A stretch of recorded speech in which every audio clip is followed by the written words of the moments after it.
ದಿನಾಂಕ 12 ಜುಲೈ 2025ರಂದು ಯುವ ವಿಜ್ಞಾನಿಗಳಾದ ಕುಮಾರಿ ನಸೀಂ ಕೌಸರ್ ಇವರನ್ನು ಹುಮಾ ಶಾಲಿ ಹಾಗೂ ಡಾಕ್ಟರ್ ಎಪಿಜೆ ಅಬ್ದುಲ್ ಕಲಾಂ ಪ್ರೌಢಶಾಲೆಯ ವತಿಯಿಂದ ಸನ್ಮಾನ ಕಾರ್ಯಕ್ರಮವನ್ನು ಹಮ್ಮಿಕೊಳ್ಳಲಾಯಿತು.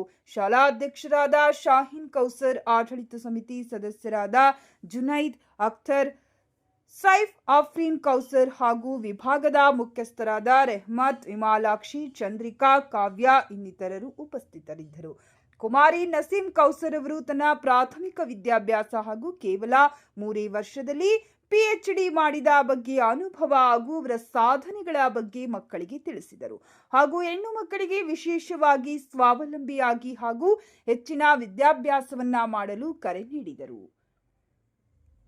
ಎಲ್ಲ ಮಕ್ಕಳಿಗೆ ಮಾದರಿಯಾಗಿ ಸಮಾಜಕ್ಕಾಗಿ ಕಾರ್ಯನಿರ್ವಹಿಸಬೇಕೆಂದು ಹೇಳುತ್ತಾ ಮಕ್ಕಳಲ್ಲಿ ಹುರಿದುಂಬಿಸಿದರು. ಈ ಸಂದರ್ಭದಲ್ಲಿ ಶಾಲಾ ಅಧ್ಯಕ್ಷರಾದ ಶಾಹೀನ್ ಕೌಸರ್ ಮಾತನಾಡಿ, ಇಂತಹ ಪ್ರತಿಭೆ ಉಳ್ಳ ವಿಜ್ಞಾನಿಗಳು ನಮ್ಮ ಗಂಗಾವತಿಯಲ್ಲಿದ್ದಾರೆ.